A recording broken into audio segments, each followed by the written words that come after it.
Hi, good day everybody. As I've mentioned many times before, my name is Johan Swart. I'm the author of a book on the origins and the history of the Boerboel, and fourth generation Boerboel breeder, and one of the old style appraisers and dog enthusiasts. At this stage, I don't believe that the direction that the breed is being taken into is in any way correct. I see huge problems, and the problem actually lies mostly in the breed standard. Now, I see many posts on Facebook where people say, you know what, we must just get away from these appraisals, and the problem is the breed standard. And no, the problem is not the breed standard. The problem is the application of the breed standard and what is expected of the breed. We have so many breeds across the world which have been bred to ruin, which were good dogs, which now are no longer functional.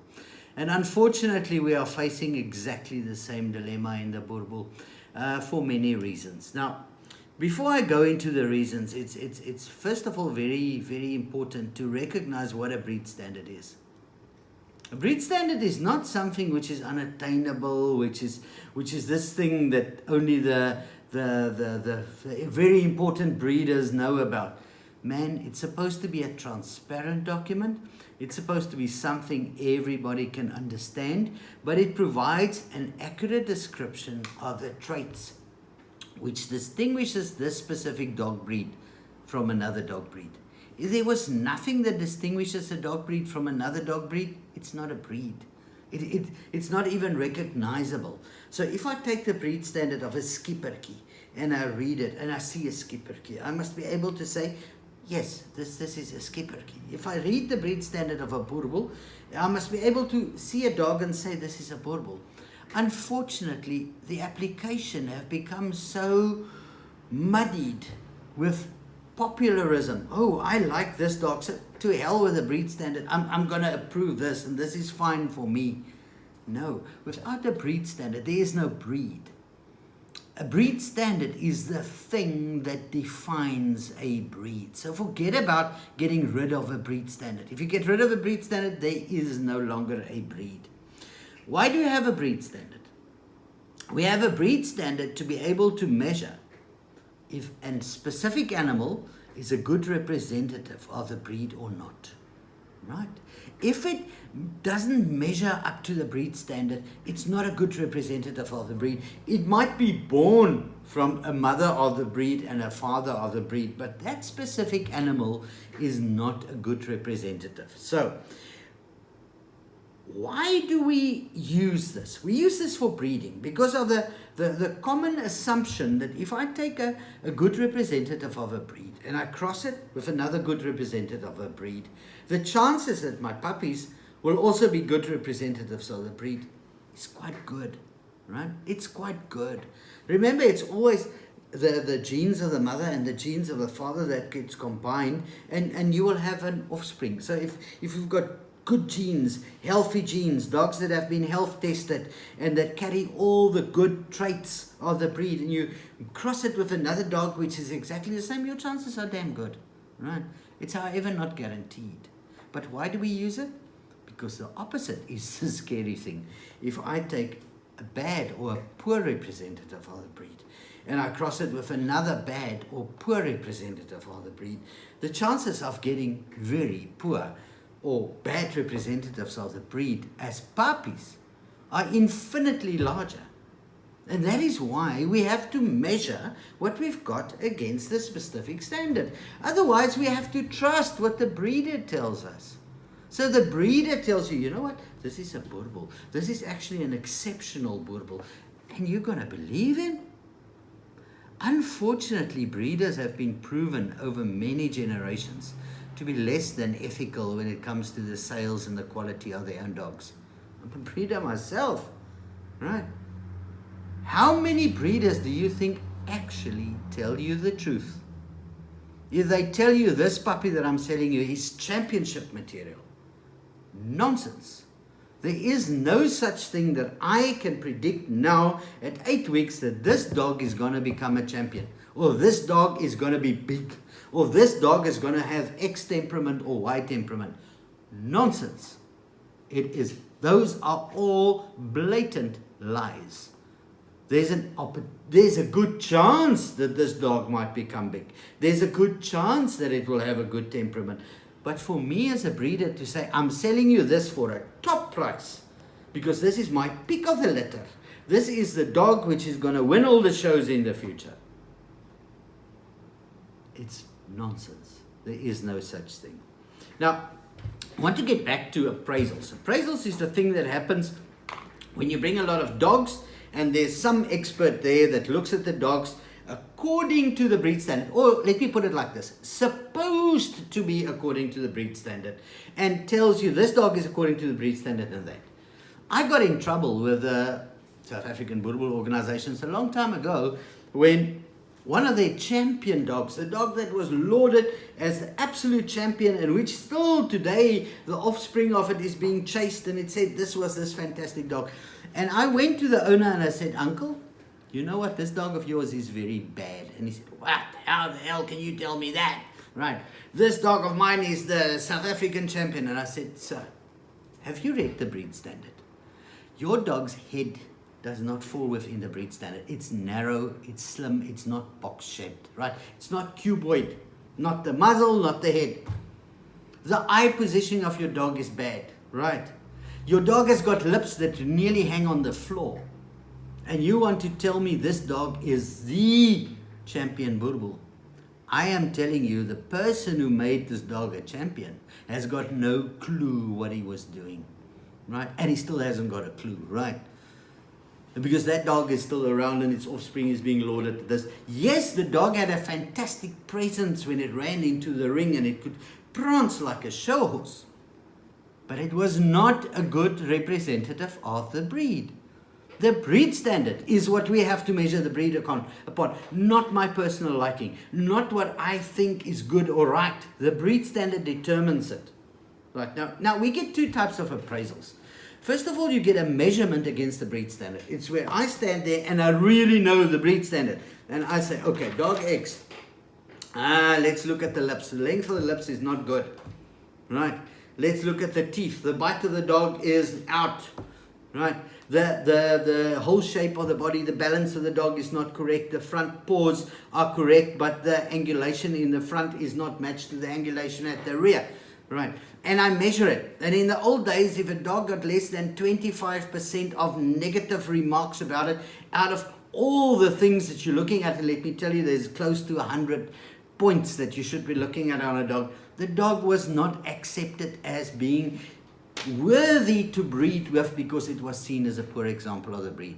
What do we do nowadays? Nowadays, we follow the other type of appraisal system. And you can shoot me, but the appraisal system which is being followed at the moment is a production animal improvement system. It was developed for cows, right?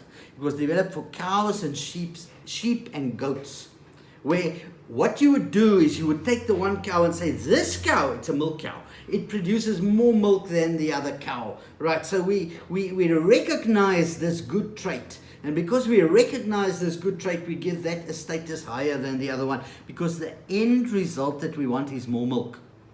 The same with meat. If a production animal can give more meat than the other one, it's seen as the better one.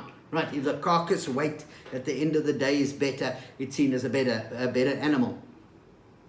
However, that does not work well. Let's go back to the first one. That if you measure against the breed standard, why it's not really popular is because you've got to really know your breed standard. You've got to really know what you're doing. You've got to go through years of training and really be aware of what you're doing. Let me tell you, I'll take the appraisers that are running around nowadays calling themselves appraisers, and I'll put them all through a test with Bert Grabe and Piet Sprinkhuizen and the guys who were initially the trainers, and I can promise you 90% plus of them will fail. They will not be accepted as appraisers because they have got no clue what is really in the breed standard. I get guys who are appraisers that says, I don't follow the breed standard because I like this. That guy doesn't belong in the ring. He doesn't belong, he's not worthy to evaluate your dog against the breed standard because he doesn't understand the concept of a breed standard, right? When we get to this production animal improvement scheme, there's a big problem because dogs are now seen as production animals. So what do you reward? You reward the dog with the biggest head because you like heads. You want to see dog with bigger heads. Whether the huge head falls within the breed standard is no longer relevant to you because you are looking at a certain production aspect. If you want a huge dog because huge dogs sells better, like milk cows with big udders sell better than milk cows with small udders, right? If huge dog sells better, then you say, I'm going to advantage the big dogs. I saw a dog the other day that was a very, very popular dog at a specific breeder's house. And she said, oh, look at this dog. He's like this very, very nice dog. And he's like this champion. And I said, no, it's a poor dog. It's a very bad dog. Because everything that I see there is too much. The most successful breeding program in South Africa was the breeding of the Bonsmara cattle. Bonsmara cattle are now internationally renowned. And you know what? The guy who started with the Bonsmara cattle was a Professor Bonsma. That's where the cattle got their name from. He had one principle, and he said, nature does not tolerate extremes. My father taught me, he taught me how to pick puppies. I never picked the biggest one, I never picked the smallest one, I picked the one in the middle. And my dogs are still balanced and they're still functional. Sometimes they go a little bit small and I still pick the one in the middle. I still pick the average. Nature does not tolerate extremes. Why were Boerboels popular? Boerboels were popular because they were stable, they were functional, right? Do we measure stability nowadays? No. Oh, no. There's still not a temperament test that's being used for the Boerboel, right? While it is of critical importance, because the stuff we are producing are production animals that grow up in kennels and they are no longer functional Boerboels. There are very few functional Boerboel breeders left. Very, very few. And unfortunately, they are being voted out by the masses who wants to make money, who wants production animals, and who is willing to change the breed standards and the rules and elect a chairman, which is a softie, because they can manipulate and they can get away with what they want, not what the breed standard dictates. Prize winners nowadays and dogs with titles, especially coming from South Africa, and I want to make this note that I really see good dogs at this stage in America. I see good dogs in Europe. I see good dogs in Kenya. I see very, very few good dogs coming out of South Africa. They're overdone, right? They lost the plot. They became production animals, right? They are huge. They no longer resemble the true breed. They do not meet the breed standard. If I had to put some of the monsters of today in the ring and they come running in, Mr. Piet Sprankhuisen or Bert Grabe or any one of the old appraisers, Klaas van Waveren, would look at these dogs and say, that's not a Boerboel, take it out, please. No debate. No debate. This dog does not resemble the breed anymore. So, I hope tonight's video will enlighten a few prospective breeders and people that want to know more about the breed. If you really want to know more about the breed and where the breed came from and where the breed standard for this breed was written, it was not written by a group of breeders that wanted to create a certain animal. It was a description of an animal which existed and which nobody knew where it came from until I researched my book on the origins and history of the breed. Now, if you're interested in that book and want to see where the breed really comes from, you have to buy it, and you can only buy it by going on to sending me an email, and the email address is very simple. It's boerboelbook@gmail.com, right? Or looking on Facebook, and you will find me there, or you will find Linja Boerboels there, and sending me a message. Right, the book is enlightening. The book really tells you where this breed comes from. And once you know where the breed comes from, you will realize that these deviations from the breed standard are actually not to be tolerated. because we are not dealing with something that humans created here in the short term for a specific, to give satisfaction to a specific breeder because he wanted to see something. This is very old genetic material. We need to protect it. Internationally, we need to protect it. There is no tolerance for deviation from the breed standard, which is unfortunately the norm nowadays. I thank you all, and please subscribe to my YouTube channel. Please just click subscribe, and then you will be notified of all future videos that are coming out. Right. Please like my videos if you like it. Send me questions, send me comments.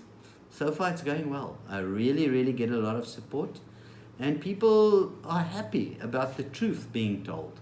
And this is the truth about the breed standard. I thank you.